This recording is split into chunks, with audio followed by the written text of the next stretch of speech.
العنصر التاني هو عمل سياسات تخليني أكسب التحدي التنافسي اللي عندي.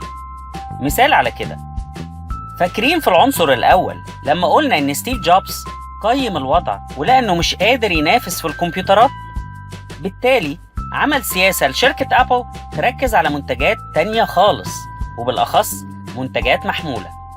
فعمل فكرة الآيبود وربطها مع خدمة تانية سماها آي تيونز، وبكده ناس كتير قدرت تستفيد من الخدمة دي. فبدل ما يسرقوا ألبومات من على المواقع أو يشتروا سي دي بالكامل، بقى متاح ليهم يشتروا الأغاني اللي عجباهم بس وبأقل الأسعار.